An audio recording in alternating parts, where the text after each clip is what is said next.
Welcome to the Bansal classes. और आज हम अपना एक 9th क्लास का बहुत इंपॉर्टेंट फिजिक्स का टॉपिक क्लियर करने जा रहे हैं और जो हमारा टॉपिक है वो है मोशन। अगर हम मोशन इस चैप्टर की इंट्रोडक्शन की बात कर लें तो बच्चों पहली बात तो यहाँ पर जितनी भी फिजिक्स के अंदर मोशंस हम जहाँ पर भी स्टडी करते हैं ना वो कंडीशन होती है वैक्यूम कंडीशन। और आप जानते हो वैक्यूम कंडीशन क्या होता है? वैक्यूम कंडीशन मतलब होती है एक ऐसी कंडीशन यहाँ पर ग्रेविटी की वैल्यू होगी बट यहाँ पर जो एयर रेजिस्टेंस होगा मतलब एयर हवा का जो प्रेशर होगा या हवा का जो दबाव होगा वो क्या होगा? ना के बराबर। तो जनरली हम ऐसी कंडीशंस में हम फिजिक्स की स्टडी करते हैं। तो अगर हम यहाँ पर देखें पहले अगर मोशन की बात करें तो मोशन की कुछ इंट्रोडक्शन है। हम जो टॉपिक कवर करेंगे वो मैं आपको बताने जा रहा हूँ। सबसे पहले अगर मैं इंट्रोडक्टरी टॉपिक्स की बात करूं तो इंट्रोडक्टरी टॉपिक्स में पहला मेरा पॉइंट आएगा स्टेट। और स्टेट हम जनरली केमिस्ट्री के अंदर पढ़ी है हमने 3 टाइप की स्टेट्स होती हैं, सॉलिड, लिक्विड और गैस। जबकि अगर मैं फिजिक्स की बात करूं तो मेरे पास यहां पर स्टेट मतलब होता है क्या? 2 फॉर्म्स, या तो होगी रेस्ट वाली फॉर्म या होगी मोशन वाली फॉर्म।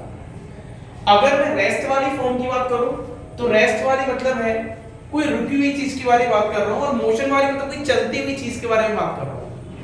अभी इन चीज के बारे में हम क्लियर करेंगे। तो पहला टॉपिक हमारा यही है, इसके बारे में ही हम स्टडी करेंगे।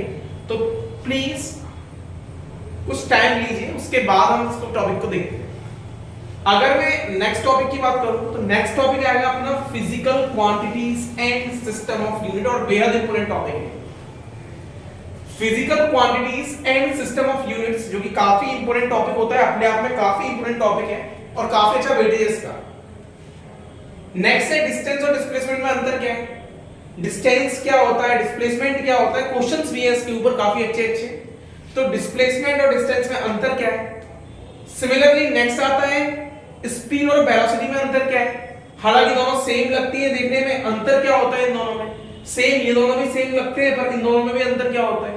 अगर मैं बात करूं नेक्स्ट टॉपिक की तो वो है मेरे पास एवरेज स्पीड और वेलोसिटी। एवरेज स्पीड और वेलोसिटी में भी अंतर क्या है, यहां पर भी ये देखने के लिए मिलेगा। नेक्स्ट है हमारे पास uniform and non uniform motion. Uniform motion क्या होता है और नॉन यूनिफॉर्म मोशन क्या होता है ये भी हम यही देखेंगे सब टॉपिक में। और नेक्स्ट आएगा अपने पे एक्सेलरेशन। एक्सेलरेशन डिपेंड करता है वेलोसिटी पर। हम इसको क्लियर कर लेंगे तो ऑटोमेटिक इसको समझ जाओगे। तो पहले वेलोसिटी फोकस रखना है, देन एक्सेलरेशन पे आएंगे। उसके बाद नेक्स्ट टॉपिक है अपना uniform and non uniform acceleration क्या होता है। और नेक्स्ट अपना है सबसे ज्यादा इंपॉर्टेंट, नेक्स्ट और इंपॉर्टेंट जो यहां से क्वेश्चंस बनते हैं और उम्दा लेवल के क्वेश्चंस बनते हैं भाई। उम्दा लेवल मतलब बहुत बेस्ट लेवल, और यहां से क्वेश्चंस बनते हैं। और ये वो टॉपिक है यहां पर टीचर बच्चे को भयंकर स्थिति से नीचे गिराना चाहता है। तो ये दिमाग में रख लें, जिसने अगर अपना ये टॉपिक स्ट्रॉन्ग कर लिया ना क्लास 11th की फिजिक्स में, वो इस चैप्टर में अच्छी कमाल बना चुका है। तो कोशिश अपने को ये करनी है इक्वेशंस ऑफ मोशंस अच्छी तरीके से पढ़ना। काफी अच्छा लेवल है यहाँ पर। और इस इक्वेशन ऑफ मोशन की बात करूं तो इसके डेरिवेशंस भी हैं। एक इसका मैथमेटिकल फॉर्म ऑफ डेरिवेशंस है, दूसरी तरफ इसका ग्राफिकल फॉर्म ऑफ डेरिवेशंस है। तो 2 फॉर्म में इसकी डेरिवेशंस है। अगर मैं नेक्स्ट की बात करूं तो नेक्स्ट हमारे पास आएगा सर्कुलर मोशन। सर्कुलर मोशन मतलब होता है अगर पत्थर ले रहा हूं और पत्थर को घुमा रहा हूं तो उसका किस तरीके का मोशन है वो पूरा डिटरमाइन करने वाला जो है सर्कुलर मोशन, उसके बारे में पूरा पढ़ लेंगे यहां पर। अरे सर्कुलर मोशन की बात करूं तो सन के अराउंड मेरी अर्थ भी तो घूम रही है, वो सर्कुलर मोशन का एक पार्टिसिपेट हिस्सा है। अगर मैं नेक्स्ट देखूं ग्राफिकल रिप्रेजेंटेशन ऑफ मोशन, और इस पे भी क्वेश्चन अच्छे खासे बनते हैं, तो ये भी वेटेज हमारा अच्छा खासा आता है कि तुम्हें ग्राफ के फॉर्म में दे दिया जाएगा और आपको ग्राफ के फॉर्म में आपको बताना होगा सारे मोशन के बारे में डिस्कवरी करनी पड़ेगी। क्या हो रहा है, कितने सेकंड में रुका हुआ है, बॉडी ने कितना मोशन किया हुआ है, ये सब हम यहां पर देखेंगे। तो अभी इस इंट्रोडक्शन में सबसे पहले हम स्टार्ट करने वाले हैं स्टेट्स को। अब हम अपने स्टेट्स वाले टॉपिक को देखने जा रहे हैं। तो आप इस वीडियो पे कंटिन्यू बने रहें, टिल द एंड तक बने रहें।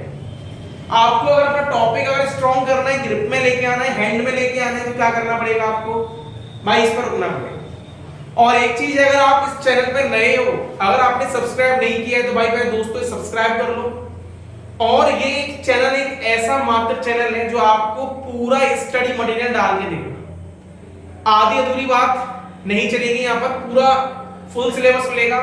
तो आपने अगर सब्सक्राइब नहीं किया हो दोस्तों, पहले सब्सक्राइब की बटन दबा दो, बेल आइकन दबा लो, आपको नोटिफिकेशन मिलता है। ये मेरा चैनल नहीं है, ये आप लोगों का ही चैनल है। प्लीज इस पे उतना ज्यादा आप शेयर करोगे उतना ही ज्यादा आपके लिए बेनिफिट है। हमें अच्छा फीलिंग्स आती है, हमें लगता है कि यार हमसे भी जुड़ रहा है।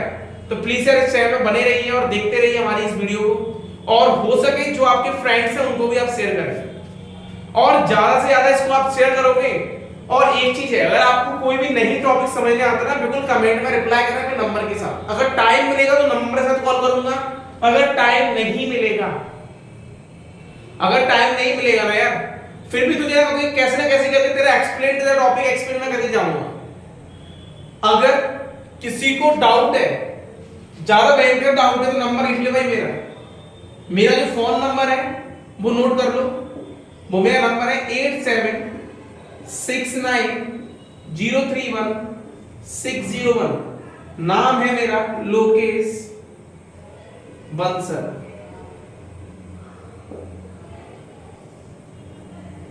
किसी को डाउट आए तो call me at this number. जब करना है जब काफी इमरजेंसी हो।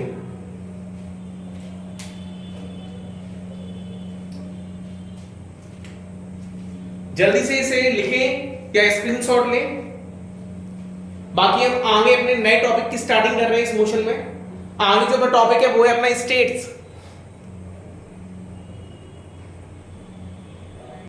अब देखो बच्चों, अगर मैं बात करूं फिजिक्स की, जैसे अगर हम बात करते हैं केमिस्ट्री, तो मैंने बताया केमिस्ट्री के अंदर मैं 2 स्टेट की बात करता हूं।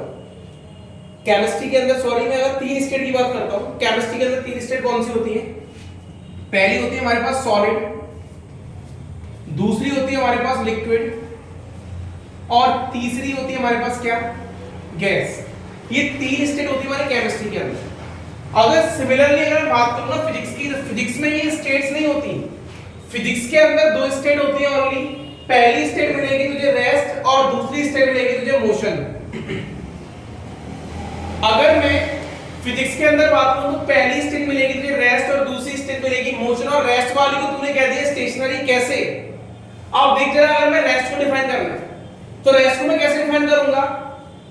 तो रेस्ट की डिफाइनिंग डेफिनेशन है, वो क्या है तेरे पास? मान के चल एक ऑब्जेक्ट था, मान के चल मैं किसी ऑब्जेक्ट को देख रहा हूं और वो ऑब्जेक्ट था,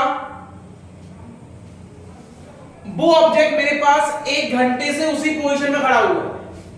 अब मैं फिर आया, नेक्स्ट डे आया, मुझे उसी पोजीशन में मिला। मैं 1 साल बाद आया, मुझे उसी पोजीशन में मिला। और मैं आया 10 साल बाद, मुझे उसी पोजीशन में मिला। क्या उसकी टाइम के अकॉर्डिंग पोजीशन चेंज हुई? क्या उसकी टाइम के अकॉर्डिंग पोजीशन चेंज हुई? मान के चल मेरे पास ये पेड़ है और ये पेड़ कहीं लगा हुआ है, और ये लड़का इस पेड़ को देखने के लिए एक बार आया था जब घड़ी में 12 बजे हुए थे। घड़ी में जब 12 बज रहे थे उस टाइम पर आया था। फिर नेक्स्ट डे आया जब उस टाइम पे घड़ी में कितने बज रहे थे? उस टाइम पे 2 बज रहे थे। अब उसने देखा यार ये बार-बार मैं तो इसी पोजीशन में देख रहा हूं इस पेड़ को, मतलब पोजीशन तो सेम है इसकी। क्या पोजीशन चेंज हो रही है? नहीं हो रही। जिनकी टाइम के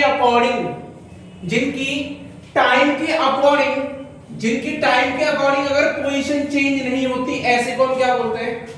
रेस्ट पोजीशन।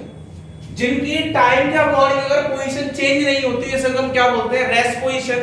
तो यहां पर अगर हम देखें तो हमारे पास एग्जांपल क्या है? ट्री, हाउस, स्कूल, ये सब किसके एग्जांपल है? रेस्ट मोशन, रेस्ट और स्टेशनरी ऑब्जेक्ट के यहां पर हमारे पास एग्जांपल है। अगर सिमिलरली बात करूं मैं मोशन की, तो मोशन क्या होगा? टाइम के अकॉर्डिंग ये अपनी पोजीशन चेंज कर रहा होगा। जैसे अगर मैं अपनी पोजीशन की बात करूं तो टाइम, अगर मैं आज 1 मिनट पहले यहां खड़ा हुआ था और अब 1 मिनट बाद में यहां पर खड़ा हुआ, मेरी पोजीशन चेंज होगी टाइम के अकॉर्डिंग। अगर टाइम के अकॉर्डिंग किसी भी ऑब्जेक्ट की कोई भी पोजीशन चेंज होती है तो इसको हम क्या बोलेंगे? मोशन बोलेंगे। अगर टाइम के अकॉर्डिंग किसी भी ऑब्जेक्ट की पोजीशन चेंज होती है तो उसको हम क्या बोलेंगे, वो ऑब्जेक्ट जो है वो मोशन में। सिमिलरली हम इसका एक बताने का एक पॉइंट और होता है, इसको बोलते हैं रेफरेंस पॉइंट। रेफरेंस पॉइंट मतलब क्या होता है, रेफरेंस पॉइंट हम किसी भी एक पॉइंट को मानते हैं जिसके अकॉर्डिंग हम उसकी पोजीशन की बात करेंगे। जैसे अगर मान के चलो रेफरेंस पॉइंट में मैं क्या मानूंगा, ये मेरे पास एक बोर्ड है और ये बोर्ड का ये वाला एक कोना है, यहां पर ये पॉइंट माना है मैंने। तो अगर मैं देखूं इस पॉइंट से मेरी दूरी कितनी है, अगर मान के चल मेरी इस पॉइंट से दूरी निकालेगा, लगभग मान ले मेरी इस पॉइंट से दूरी 25 सेंटीमीटर है। मेरी इस पॉइंट से जो दूरी है वो 25 सेंटीमीटर है। अगर अब मैं बात करूं, पॉइंट अब भी यही है, रेफरेंस पॉइंट मेरा भी यही है। अब मैं क्या कर रहा हूं, मैं और पीछे जा रहा हूं। अब मेरी अगर तो दूरी की बात करेगा, लमसम 1 मीटर का डिस्टेंस हो गया। तो अब मेरा जो रेफरेंस पॉइंट से पहले डिस्टेंस था 25 सेंटीमीटर, अब मेरा डिस्टेंस कितना है, 1 मीटर। जो चेंज आ रहा है रेफरेंस पॉइंट के मुकाबले, मैंने उसको भी क्या बोला, मोशन। अगर रेफरेंस पॉइंट के मुकाबले अगर कोई पोजीशन चेंज मिलती है तो उसको हम क्या बोलेंगे, मोशन बोलेंगे। अगर इसके एग्जांपल की बात करूं तो आप flying bird, a moving car, blood flowing in a veins, कोई भी वेन्स के अंदर अगर ब्लड फ्लो कर रहा है तो वो भी किसका एग्जांपल हुआ, मोशन का। उसके बाद रोटेटिंग प्लैनेट्स, कोई सन है उसके अराउंड अगर कोई प्लैनेट घूम रहा है तो वो भी किसका एग्जांपल हुआ, मोशन का। तो कोई डाउट दोस्तों, अगर आपको कोई डाउट हो तो आप मुझे कमेंट में रिप्लाई करें और इस चैनल को कंटिन्यू देखते रहे बंसल क्लासेस को, क्योंकि आपको इस पे लगातार सारे चैप्टर की वीडियो मिलेंगी। फुल चैप्टर यहां पर कंप्लीटेड होगा।